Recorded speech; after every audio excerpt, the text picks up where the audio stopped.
I'd like to put my TV on this wall. Unfortunately, it was a wee bit too short.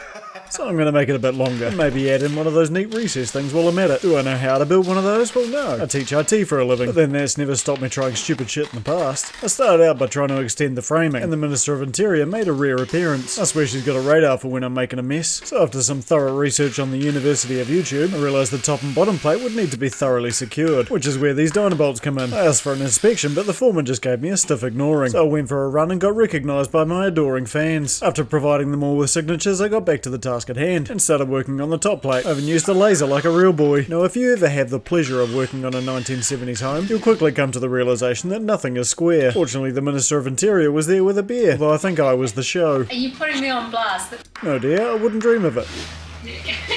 Eventually the foreman did get round to inspecting, and it turns out my wood's all on the piss. Or at least that's what I'll tell myself to maintain that overinflated ego.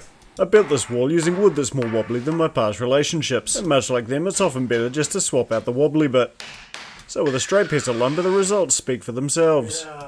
So after spending far too long making sure everything was square, the fairy turned up again. Turns out I need two sets of these logs, so I'm going to move those ones down, and then put in another set here. I'm also going to put in a second stud alongside this one. I learned stuff. Slowly. This TV wall in the making has been exposed timber for over a year, and I'd really like to finish a room at some point. The trouble is ADHD and renovating tend to make for a chaotic coupling. Ow! Pinchy. Especially when you get emergency phone calls from the Minister of Interior's parents. It seems the day for wobbly things because their tap was doing it too. So I put my mediocre handyman skills to use and got a far more cordial inspection from their foreman. With that resolved, I got back to building the wing wall, and I'm putting two studs here to hopefully stop the 6-year-old resident wrecking ball from destroying this Frankenstein wall. Although if I'm honest, my money's on the 6-year-old. Now I'm going to put in some support for this thing. Ordinarily, I turned down an offer of help when it came to renovating things, and today was no exception, because why make things easy on yourself when you can take the hard road all the time? I'm trying to build a TV wall, and it's going about as well as you can expect when you live with a fuck-up fairy. By some miracle, we woke up to no children in the house, so seeing as they weren't around to destroy the nice clean household, I figured I'd better do it myself. The morning started out great with no sign of the fuck-up fairy on site. Problem is, I said that aloud, which as anyone who's familiar with the fairy knows, is kind of like summoning Beetlejuice. So as I plodded along installing the TV recess, the Minister of Interior had her best idea yet. So off we went to the pub because it was time for a grown-up juice. With a fairy-free Saturday, I was really hoping I might get something similar for the Sunday. But well, we both know how that turns out. So with the position of the sockets all sorted, it was time to get the drywall on. Something that should be a relatively straightforward job, until you get to the point of needing to carry things over your head. And you might be asking, well, why didn't you just get help? And to be fair, that's a bloody good question, because the Minister of Interior literally offered. To which I replied, no, I'll be fine. Fuck! Welcome back, fairy. Well, that might be a problem. Now I have the joy of playing with forbidden cotton candy. The sort that if you try and eat, then the emergency doctor's going to be hearing about it. Then I don't particularly want to be hearing Bluey all through the house, so I think it's probably worth the effort. There's going to be a TV wall on the other side of this, and hopefully this insulation should stop any noise from moving. Now I just need the same reminder when it comes to doing the master bedroom. Come to think of it, maybe a double layer's in order. So with the acoustic insulation installed, it was time to actually build the wall. And according to the Jib site guide, we glue in the middle and screw around the outside. Quite the opposite to the master bedroom, really. I pulled in the Minister of Interior to give me a hand. Not that kind, you dirty bugger. Oh, for goodness sakes. And so naturally, the fairy turned up. Must have a joiner in the back of that. Whoops. Because I forgot about gluing the seam together. So having not only dropped the plasterboard last week, and then having a test fit that included glue, the poor board's been thoroughly thrashed. But hopefully, third time's a charm. And if you're wondering why we have to glue the back, it's to stop any cracks from forming. Once again, the Minister helped me get it all the way up, while I made sure it stayed there this time. But if you've seen my videos before, then you'll know that the next stage is plastering, and well, let's just say that the fairy visits often. I'm sure it'll be fine.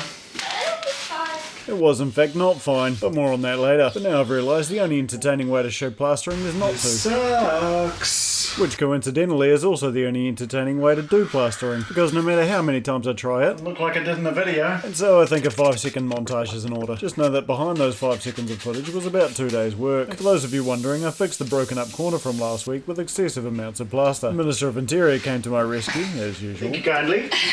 I saw that. And yes, I was thinking it too, you dirty bugger. So with a quick coat of primer, we were all set to show which generation we're a part of by putting green on the wall. At which point the fairy showed up. Absolute dog's bollocks. Oh, ballsack. Okay. Yeah. And this is better. And that night after a couple of drinks, someone implied I couldn't do a handstand. And it turns out they were right. I think you might have injured yourself. On the last episode of Why the Fuck Do I Keep Doing This to Myself, I managed to get myself carpet burn while playing silly buggers. So now I'm on my best behaviour, pretending as though I know how to put a TV wall together. That'll work. I couldn't move this wall on account of it holding up my roof, so the next best thing was to make it into a feature, which doesn't come naturally on account of my uninvited house guest, also known as the fuck-up fairy. A guest which I'm really hoping won't follow me into renovation talk next week. And if you're wondering what that is, well, join the club, because I really don't know what I'm doing either. But past me decided it would be a great idea, so now I'm going to be competing in a renovation show on TikTok. I forgot to put any timber behind the joins. Okay, I see the fairy hasn't gotten the memo yet. Either that or there's some early sabotage coming on from the other teams. My money's on Brad, he seems like he's got connections. But all jokes aside, there seems to be this real sense of imposter syndrome. It gets stronger and stronger the further down the rabbit hole I go. So as the fuck-up fairy says, if you're going to do something, do it well. Failing that, make a big mess. Either way, it should be pretty entertaining. And if the end result is a half-finished house, well, I think the Minister of Interior might count that as a win. There's a coat, I think. We've got no in my luck. Maybe like 6 more coats? Must be getting better at this whole plastering thing, because it was legitimately only one more coat. The next stage, however, required a bit more preparation, especially when there's a high likelihood of fuck-up fairy visits. You see, these old carcasses are going to become built-in cabinetry to hide away all of the children's board games and Lego. So while I tutored out in the workshop, Nick seemed to have a fire in her belly and had the space cleared before I could blink. Something tells me she might be excited for this one, possibly a little too excited. Missed one. Although I might have spoken too soon, It's supposed to be the same height. because I was in too much of a rush myself. Damn it! I guess I'm recutting. It turns out remaking cabinetry isn't as easy as I thought. But eventually I got the first 3 carcasses made out of offcuts, Now just gotta do the bottoms. which took far longer than I anticipated. But after 2.5 long days of building, I finally had a solution to my Lego problem. Perfect. Time to paint, we've gone for a resin colour called Field Day. It goes on the wall, mate, not the door. Now we've just got to hide all the stuff inside of the new cabinets. And that's where I put my extensive joinery experience to use. And by extensive, I mean that door I hung last week. But the foreman wasn't complaining, so I must have done okay. The local legend Wendy hooked me up with all the aesthetic pieces of the project, as well as a hot cross bun or two. And while I fannied about showing off my levelling skills, guess who showed up? I spent some time licking my wounds. Nick got to work making a bed for the shyest member of the family, a 16-year-old Scottish fold cat called Ninja, who seems completely uninterested in whatever I'm doing, although if there's a warm spot somewhere, you can pretty much guarantee you'll find her there. I continue playing Jenga and predictably the whole tower fell down. Oh. Apparently my protestations could be heard from outside, and suddenly I found myself with a supervisor.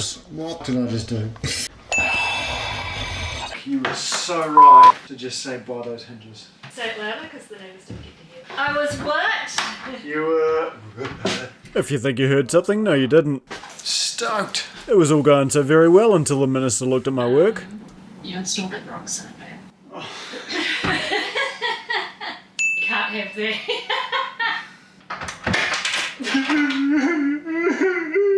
So having remediated that blunder, I finally got to celebrate. Yes!